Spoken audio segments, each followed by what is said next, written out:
President, There's a quorum call.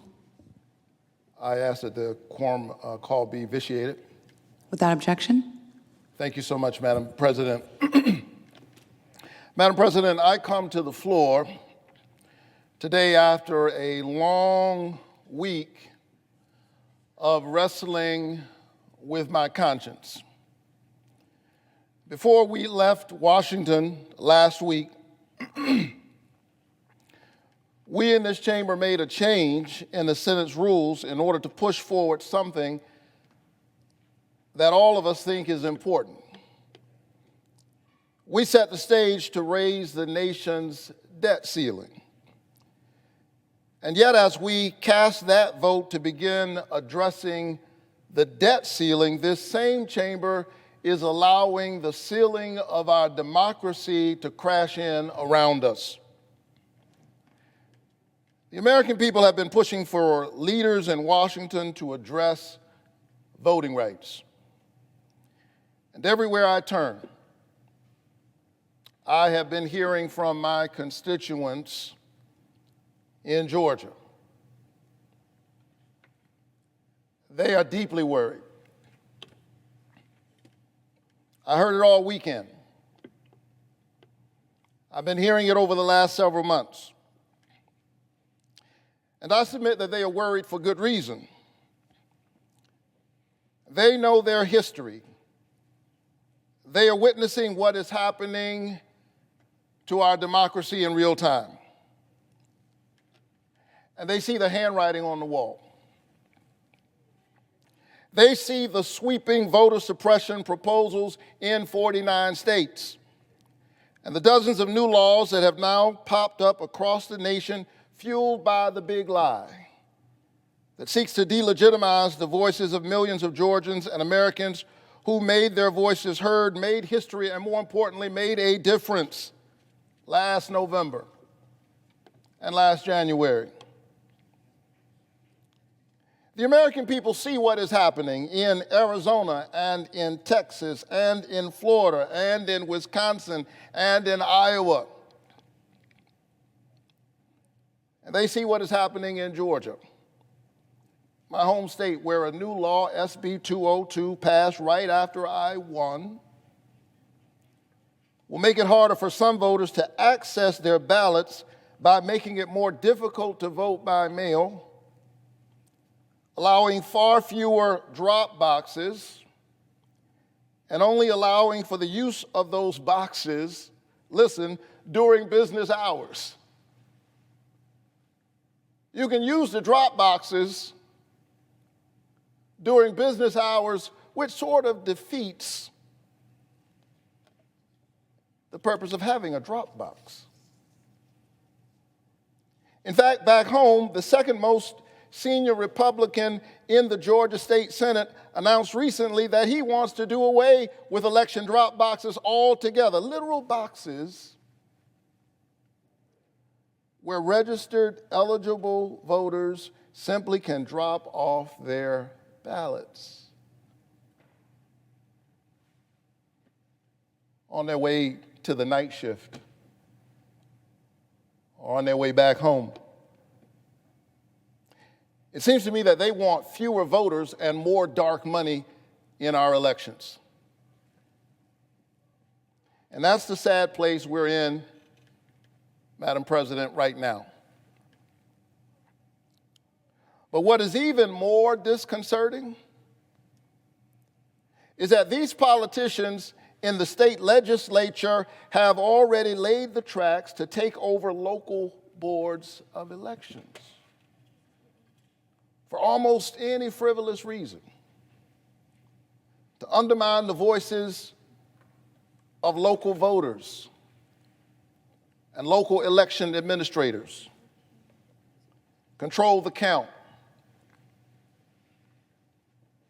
muddy the waters, question or determine the outcome.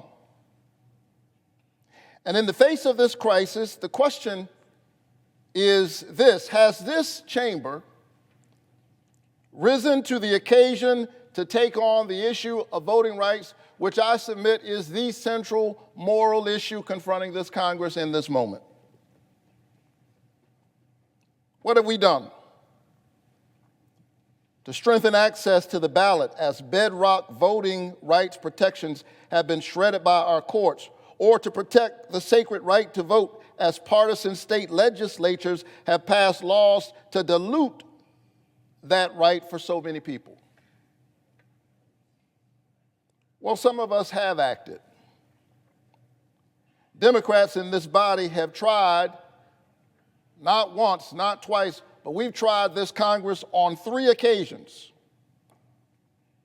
to consider legislation to protect and expand voting rights so that more eligible Americans can make their voices heard and help shape the direction of our country. And each time, whether it was for the People Act, or the John Lewis Voting Rights Advancement Act, or the Freedom to Vote Act, with just one lone exception, all of our friends across the aisle have refused to engage with us in any way to address the growing barriers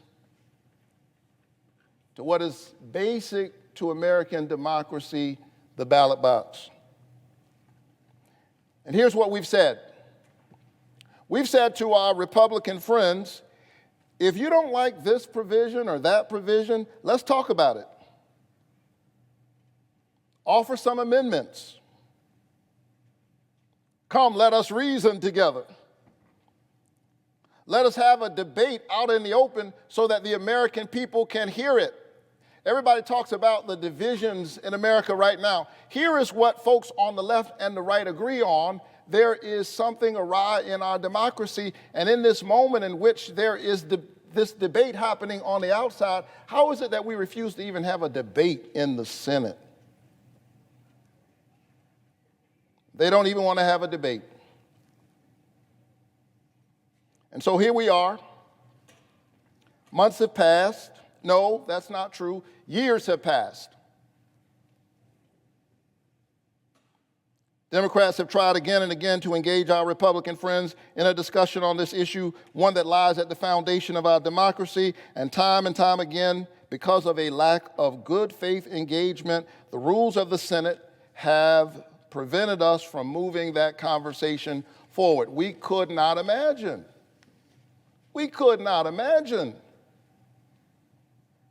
changing the rules.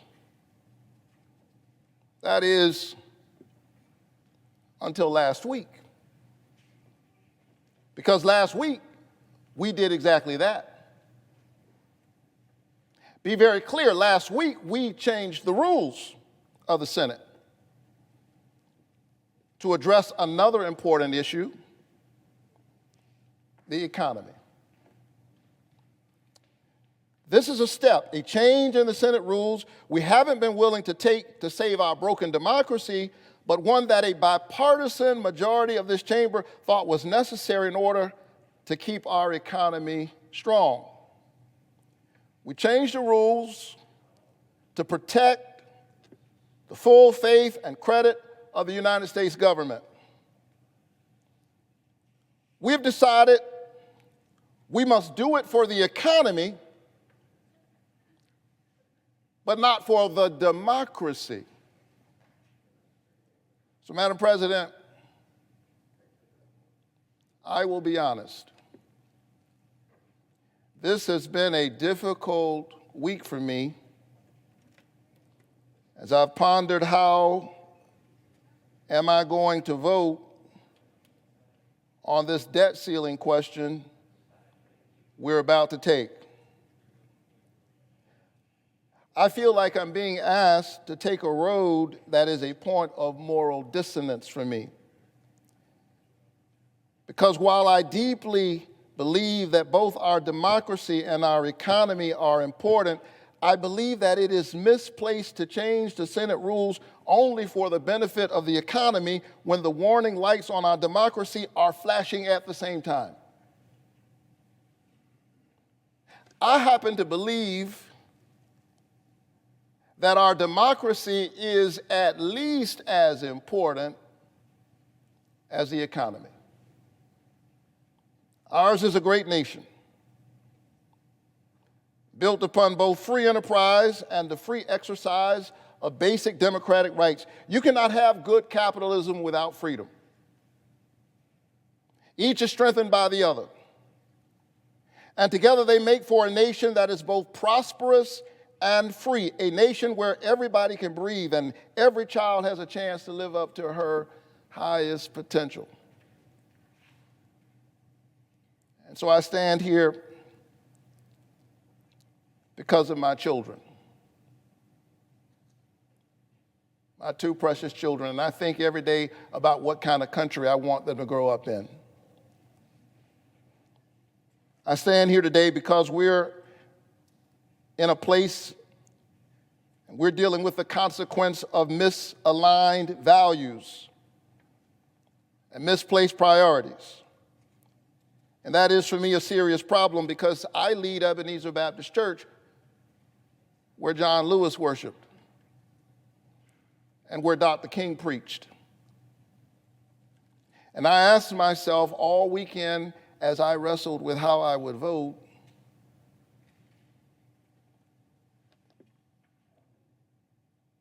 I asked myself, what would Dr. King do? And I thought this week about Dr. King's speech in front of the Lincoln Memorial. No, not the 1963 I Have a Dream speech,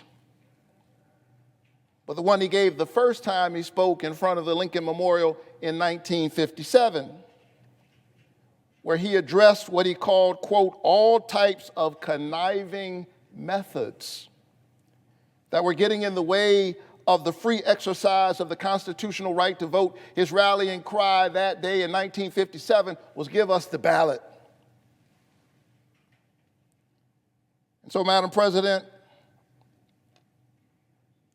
in light of the conniving methods of voter suppression we have seen enacted into law since the January 6th attack on the Capitol, I come to the floor today to share with the people of Georgia and the American people the message that I shared with my colleagues over the weekend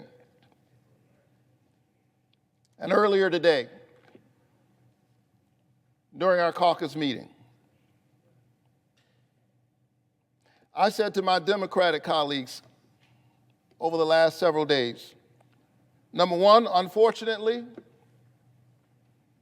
the vast majority of our Republican friends have made it clear that they have no intention of trying to work with us to address voter suppression or to protect voting rights.